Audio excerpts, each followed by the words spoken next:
ଜୟ ଜଗନ୍ନାଥ ସାଙ୍ଗମାନେ ଚାଲନ୍ତୁ ଆଜି ଆମେ ମାଛରେ ଗୋଟେ ବହୁତ ବଢ଼ିଆ ରେସିପିଟା ଆଜି ତିଆରି କରିବା। ମାଛରେ ଏଇ ରେସିପିଟା ଆପଣ ନିଶ୍ଚୟ ଥରେ ଟ୍ରାଏ କରିକି ଖାଆନ୍ତୁ। ଆପଣମାନଙ୍କୁ ଏତେ ବଢ଼ିଆ ଲାଗିବ, ନିଶ୍ଚୟ ଥରେ ବନେଇକି ଖାଇଲେ ଆପଣମାନେ ଜାଣିପାରିବେ। ପ୍ରଥମେ ମୁଁ କିଛି ମାଛକୁ ଭଲ ଭାବରେ ଧୋଇକି ରଖିଦେଇଛି। ଏବେ କିଛି କଖାରୁ ପତ୍ର ମୁଁ ନେଇଛି ଆଜି। କଦଳୀ ପତ୍ରରେ କିମ୍ବା ସାରୁ ପତ୍ରରେ ଆପଣମାନେ ଭାଜିଥିବେ, ଆଜି ଆମେ ତାକୁ କଖାରୁ ପତ୍ର ଦେଇକି ଭାଜିବା। ଏଇଟା ଏତେ ଟେଷ୍ଟ ଲାଗେ, ଆପଣମାନେ ୟାର ଟେଷ୍ଟ ପୁରା ବାସ୍ନା ଏତେ ସୁନ୍ଦର ଲାଗେ ଗରମ ଗରମ ଖାଇବାକୁ। ଆପଣ ତ ନିଶ୍ଚୟ ଥରେ ଟ୍ରାଏ କରନ୍ତୁ, ଜାଣିପାରିବେ କେତେ ଟେଷ୍ଟି ଲାଗେ। ତ ପ୍ରଥମେ ମାଛକୁ ଧୋଇ ଦେଇଛି, ସେଥିରେ ଏବେ ସୋରିଷ ମସଲା ବଟାକୁ ଦେଇଦେବା। ଆଉ ତାପରେ ସେଥିରେ ଆମେ କିଛି ହଳଦୀ ଗୁଣ୍ଡ, ଲଙ୍କା ଗୁଣ୍ଡ ଆଉ ଲୁଣକୁ ସ୍ୱାଦ ଅନୁସାରେ ପକାଇକି ତାକୁ ଆମେ ଭଲ ଭାବରେ ଟିକେ ମିକ୍ସ କରିକି ଭଲ ଭାବରେ ଗୋଳେଇଦେବା। ଯେମିତି ଆମର ମସଲା ସବୁ ମାଛରେ ପୁରା ଲାଗିଯିବ ଭଲ ଭାବରେ। ଏଥିରେ ବିଲକୁଲ ପାଣି ଦେବେନି। ଦେଖନ୍ତୁ ଏମିତି ପୁରା ତାକୁ ମିଶେଇକି ଗୋଳେଇ ଦେବେ। କେତେ ବଢ଼ିଆ ସେ ଦେଖନ୍ତୁ ଆମର ପୁରା କୋଟ୍ ହେଇଯାଇଛି। ଏବେ ମୁଁ ଭଲ ଭାବରେ ତାକୁ ଗୋଳେଇ ଦେଇଛି। ତାପରେ ଆମେ ଯେଉଁ କଖାରୁ ପତ୍ରକୁ ଧୋଇକି ରଖିଥିଲେ ତାକୁ ଆମେ ଦୁଇଟା ପତ୍ର ନେବା, ତା ମଝିରେ ଆମେ ମାଛକୁ ଥୋଇଦେବା। ମାଛକୁ ଥୋଇ ଦେଇକି ତା ଉପରେ କିଛି ରସୁଣର କୋଲା ଆଉ କଞ୍ଚା ଲଙ୍କା ଦୁଇଟା ମୁଁ ଦେଇଦେଇଛି। ତାକୁ ଆମେ ଏବେ କ'ଣ କରିବା, ତାକୁ ଆମେ ଏବେ ଫୋଲ୍ଡ କରିବା। ପତ୍ରକୁ ଫୋଲ୍ଡ କରିକି ଦେଖନ୍ତୁ ମୁଁ ଯେମିତି ଫୋଲ୍ଡ କରିଦେଇଛି, ତାକୁ ଆମେ ଫୋଲ୍ଡ କରିଦେଇଛେ। ଏବେ ତାକୁ ଭଲ ଭାବରେ ବାନ୍ଧିଦେବା, ତାକି ଆମର ସେ ଫିଟି ନଯିବ ଯେମିତି ଭଲ ଭାବରେ ବାନ୍ଧିଦେବେ। ଏଇଟା ଏତେ ବଢ଼ିଆ ଲାଗେ, ଆପଣମାନେ ନିଶ୍ଚୟ ଥରେ ବନେଇକିରି ଖାଇଲେ ଜାଣିପାରିବେ।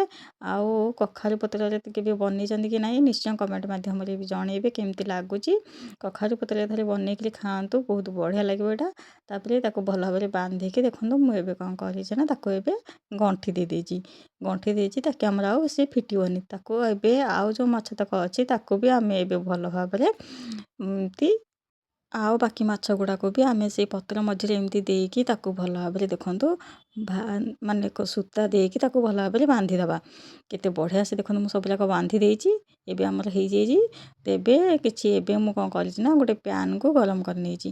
ପ୍ୟାନ୍ରେ ତେଲ ଦେଇଦେଇଛି। ଆପଣ ଚାହିଁଥିଲେ ସେଇ ମସଲାରେ ବି ଯେତେବେଳେ ମାଛ ଆମେ ଗୋଳେଇଲେ ସେଥିରେ ବି ଆପଣ ତେଲ ଦେଇପାରିବେ। ଯାହାକୁ ଟିକେ ଅଧିକ ତେଲ ଭଲ ଲାଗେ, କିନ୍ତୁ ଯେ ତେଲ ଟିକେ କମ୍ ଖାଉଥିବ ସେ ଏମିତି ତେଲ ନ ଦେଇକି ସିଧା ପ୍ୟାନ୍ରେ ତେଲ ଦେଇକି ଆମେ ପୁରା ଲୋ ଫ୍ଲେମ୍ରେ ୟାକୁ କ'ଣ କରିବା, ତାକୁ ଛାଡ଼ିଦେବା। ମାଛକୁ ମୁଁ ଏବେ ଦେଇଦେଇଛି ପ୍ୟାନ୍ରେ ପୁରା ଲୋ ଫ୍ଲେମ୍ କରିକି ତାକୁ ଘୋଡ଼େଇ ଦେଇଛି କିଛି ସମୟ ପାଇଁ। ଦେଖନ୍ତୁ ଏବେ ଆମର ଗୋଟେ ପଟ ହେଇ ଆସିଲାଣି, ତାକୁ ମୁଁ ଏବେ ଓଲଟେଇ ଦେଇଛି। ଏଥିରେ ବିଲକୁଲ ବି ପାଣି ଦେବେନି, ନହେଲେ ତା'ର ଟେଷ୍ଟ ପୁରା ଭଲ ଲାଗିବନି। ବିନା ପାଣିରେ ପୁରା ଲୋ ଫ୍ଲେମ୍ରେ ତାକୁ ଆପଣ ମାନେ କରିବେ, କେତେ ବଢ଼ିଆ ଲାଗିବ ଦେଖିବେ। ଦେଖନ୍ତୁ ଆମର କେତେ ମାଛ ପୁରା ବଢ଼ିଆ ସେ ହେଇଗଲାଣି। ମୁଁ ଏବେ ଗ୍ୟାସ୍କୁ ପୁରା ବନ୍ଦ କରିଦେଇଛି। ଏବେ ତାକୁ ଆମେ କାଟିକି ଦେଖିବା ମାଛ ଆମର ପୁରା କେମିତି ଦେଖାଯାଉଛି। ଭଲ ଭାବରେ ଦେଖନ୍ତୁ ପତ୍ର ଗୁଡ଼ାକ ପୁରା ଆମର ଦୁଇ ପଟ ଯାକ ଭଲ ଭାବରେ ସିଝି ଯାଇଛି, ବିନା ପାଣିରେ ବି। ଆଉ ତେଲ ମୁଁ ଦେଇଦେଇଥିଲି। ଦେଖ ଏବେ ମୁଁ ତାକୁ କାଟି ଦେଇଛି ସୂତା ଗୁଡ଼ାକୁ। ଏବେ ଆମେ ତାକୁ ଖୋଲିକି ଦେଖିବା ଆମ ମାଛ କେମିତି ସିଝିଛି ଆଉ କେମିତି ମଧ୍ୟ ଦେଖାଯାଉଛି। ବିଶ୍ୱାସ କରନ୍ତୁ ଏଇଟା ଏତେ ଟେଷ୍ଟି ହେଇଥିଲା, ଆପଣମାନେ ଥରେ ବନେଇକିରି ଖାଇଲେ ନିଶ୍ଚୟ ଜାଣିପାରିବେ। ଦେଖନ୍ତୁ ମୁଁ ଏବେ ତାକୁ କ'ଣ କରିଛି ନା, ଭଲ ଭାବରେ ସୂତା ଗୁଡ଼ାକୁ ସବୁ କାଢ଼ି ଦେଇଛି। ତାପରେ ଦେଖନ୍ତୁ ମାଛ କେତେ ବଢ଼ିଆ ଦେଖାଯାଉଛି। ଦେଖନ୍ତୁ ମୁଁ ଏବେ ପତ୍ରକୁ ବି ହାଲକାରେ ଉଠେଇ ଦେଇଛି। ଦେଖ ମାଛ ଆମର ପୁରା ଲାଲ ଲାଲ ହେଇକି କେତେ ସୁନ୍ଦର ଲାଗୁଛି। ୟାକୁ ଦେଖିଲେ ପୁରା ପାଟିରେ ଲାଳ ଗଡ଼ି ଆସୁଛି। ଆପଣମାନେ ବି ନିଶ୍ଚୟ ଏମିତି ଥରେ ବନେଇକିରି ଖାଆନ୍ତୁ। ଆଉ କମେଣ୍ଟ ମାଧ୍ୟମରେ ବି ଜଣେଇବେ ମାଛଟା କେମିତି ଲାଗିଲା ଆପଣମାନଙ୍କୁ। ଦେଖ କେତେ ବଢ଼ିଆ ସେ ପୁରା ସିଝିଛି, କେତେ ବଢ଼ିଆ ଦେଖାଯାଉଛି ଦେଖୁଛନ୍ତି ତ। ଏବେ ଏମିତି ନିଶ୍ଚୟ ରେସିପିଟି ଯଦି ଆପଣମାନଙ୍କୁ ଭଲ ଲାଗିବ, କେତେ ବଢ଼ିଆ ଦେଖନ୍ତୁ ଦେଖାଯାଉଛି, ନିଶ୍ଚୟ କମେଣ୍ଟ ମାଧ୍ୟମରେ ଖାଇକି ଜଣେଇବେ। ଆଉ ଭିଡ଼ିଓଟି ଭଲ ଲାଗିଲା ନିଶ୍ଚୟ ଲାଇକ୍ ସେୟାର ସବସ୍କ୍ରାଇବ୍ କରିବାକୁ ଭୁଲନ୍ତୁନି। ଏମିତି ନୂଆ ନୂଆ ରେସିପି ଟ୍ରାଏ କରିକି ଖାଆନ୍ତୁ ଆଉ ଏନ୍ଜୟ କରନ୍ତୁ। ଧନ୍ୟବାଦ।